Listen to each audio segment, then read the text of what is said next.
With all the stories making the headlines this Saturday, it's the very latest ITV News.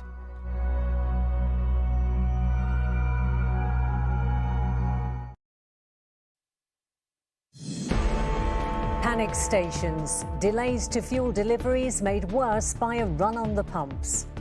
The shortage of lorry drivers interrupted some supplies, but panic buying is now affecting key workers.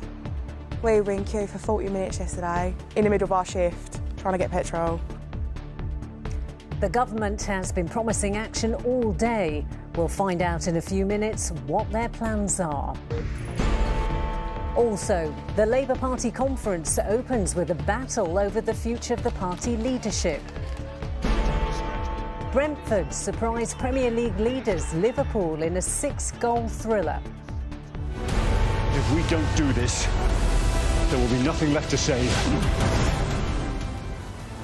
And James Bond is finally back with his most important mission yet, to bring audiences back to the big screen. The people whose money it is have been incredibly brave and have waited, because it could have gone other way, it could have gone out there. This is a Bond movie, it's meant to be seen in the cinema.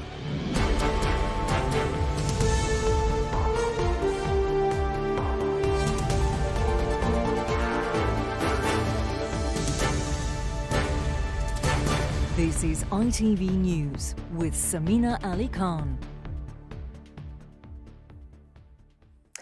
Good evening.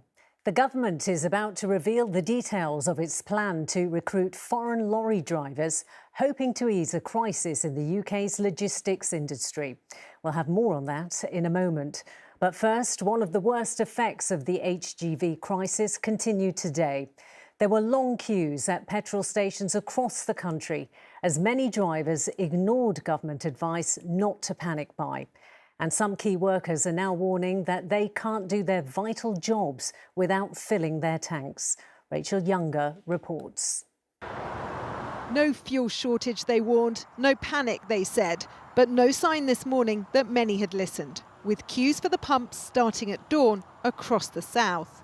Tempers flaring in London and pumps running dry at one of the busiest motorway services in Britain, to the frustration of drivers waiting for fuel. No fuel at all?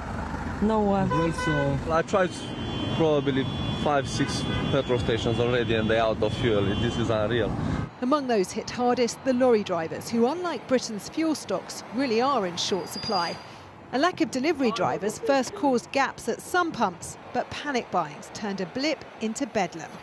This lorry driver can't find diesel to fill up, but can predict precisely the effect that will have.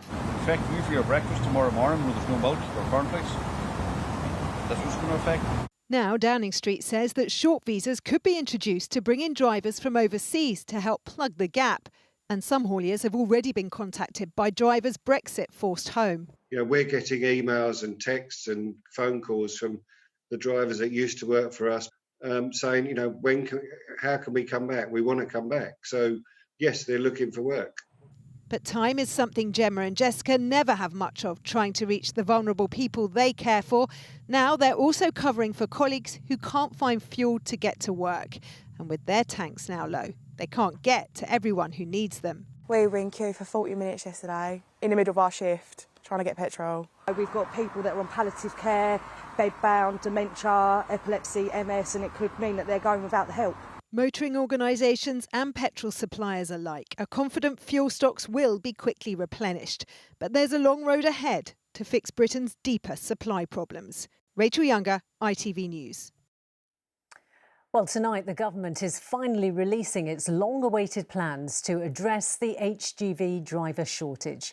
Rebecca Barry is here. And Rebecca, do you have any of the details? Yeah, as expected, there will be a temporary visa scheme. 5,000 HGV drivers will be able to come to the UK for 3 months starting from next month. And there'll be 5,500 visas for poultry workers in the hope of keeping supermarkets stocked with those all-important Christmas turkeys. In addition, the MOD will lend some of its examiners for lorry driving tests.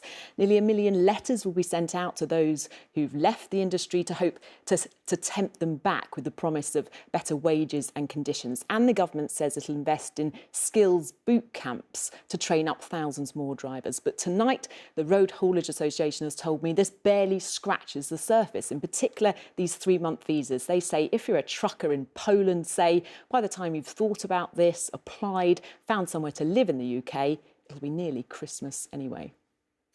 Rebecca, thank you very much.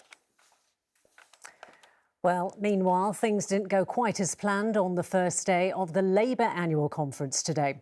Sir Keir Starmer was hoping to focus on workers' pay, but an internal row over choosing future party leaders could now dominate the weekend's agenda. From Brighton, here's our political correspondent, Romilly Weeks. On the seafront at Brighton, and this is the image Labour wanted to project: energy, unity, optimism. We're all really looking forward to this. Our first chance to meet as a party in person and set out our vision for the future. We're obviously at a crucial time for the country, and this government is letting people down so badly. Sir Keir, have you lost the battle on the rule changes? Yet behind the smiles and behind the scenes, Keir Starmer was engaged in a fight to reform the way future Labour leaders are elected. One that he wasn't very keen to talk to us about, after some of what he wanted was knocked back by the unions. It's the normal hustle and tussle of a conference. But this makes him look weakened, doesn't it? No, it makes him look really strong, actually, because he's happy to have that conversation. I think we should be having those conversations and then taking issues forward. Yet many in Labour absolutely are. The left of the party outraged at the proposals still on the table, meaning a future Labour leader would have to get double the amount of nominations from MPs. There seems to be almost pathological fear of democracy among some elements of our leadership and bureaucracy. We're a member-led party. Why are we trying to undermine the rights of members? All a bit of a distraction from Angela Rayner's big speech on improving workers' pay. A Labour government will bring together representatives of workers and employers to negotiate pay and conditions in every sector. Collective bargaining in every sector will end the free market free-for-all that encourages undercutting, exploitation and a race to the bottom. At a time when the government's battling petrol queues, rising bills and food shortages, making headway at this conference should have been easy for Labour. They're not making it look like plain sailing so far. Romilly Weeks, ITV News. Police have reissued CCTV images of a man they're looking for in the Sameena Nessa murder investigation. They were taken in the area of southeast London, where the 28-year-old teacher was killed last week. Investigators have drawn attention to something red the man is holding and say they're keeping an open mind as to whether it could have been used in the attack. A Chinese technology executive has returned home after almost 3 years in custody in Canada. Meng Wanzhou was being held on US fraud charges until a deal was struck. And today was the German Chancellor Angela Merkel's last day in politics. She's not running in tomorrow's national elections and has said she may return to academia after 16 years in office. Sport now, and in the Premier League, 2 of the last 3 unbeaten records fell today. Manchester United and Chelsea both lost 1-0 at home. And Liverpool's unbeaten start was only just preserved after a 3-3 thriller against newly promoted Brentford. Chris Scudder reports. They don't look like it. Another chapter in the Brentford fairy tale. Light years behind Liverpool when it comes to history. They went toe-to-toe with one of the giants of the game, and their new stadium was shaking when Ethan Pinnock put them in front.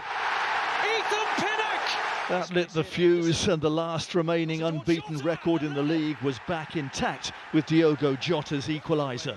But that was just the start in a rip-roaring match. Brentford's keeper Raya pulled off the save of the season before Liverpool did turn the match around with Mo Salah's 100th Premier League goal. Brentford, promoted last season after 74 years outside the top division, brought the house down with an equaliser. He's given it! But Curtis Jones then almost brought the goalposts down with a blockbuster. 3-2 Liverpool. The 19 times champions should have wrapped it up, but for once Salah fluffed his lines. And that opened the door for the Bees to apply the final sting in the tail. He's got there! A Premier League classic. Goal! And for the second... Chris Scudder, ITV News.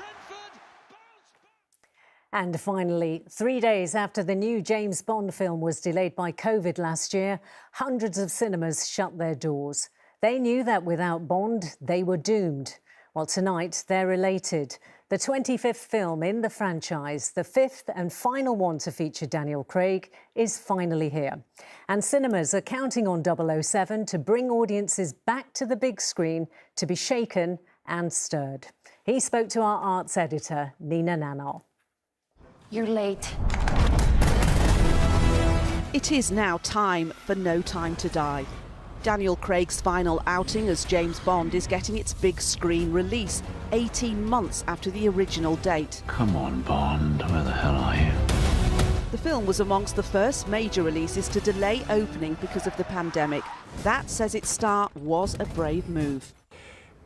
We locked it away. We've been so been so careful about keeping it under wraps, and we waited, and thankfully the people whose money it is have been incredibly brave and have waited, because it could have gone other way. It could have gone out there. This is a Bond movie. It's meant to be seen in the cinema. I'm just so grateful that we've got here eventually, and that we're going to have a premiere and we're going to celebrate this. It's more than we could have hoped for, especially this time last year. The 25th film in the series, this one finds Bond coming out of retirement to settle scores. With cinema attendances still significantly down on pre-pandemic levels, the industry is looking to this film to turn things around. There will be nothing left to say. Can Bond save cinema? Listen, it's imperative that we save cinema. We have to remind people of what a great experience it is to go to the cinema and see a film. We hope that audiences will enjoy this film and celebrate not just Bond, but celebrate the return to the cinema. After 16 years and 5 Bond films, this was Daniel Craig on set after completing his final scene. One of the greatest honours of my life. So. Those are the people that I do it for, and it was hard not to get emotional. I tried to not get emotional, but what can you do? Is there going to be a Bond now we know Daniel's going? James Bond is hopefully eternal. There's always going to be something, so I'll be front row and centre when the next one arrives. Bond. James Bond. All that remains then for Daniel Craig is the world premiere on Tuesday, before the filmmakers address the question of his successor. Nina Nanal, ITV News. And that's it from the weekend team. Good night.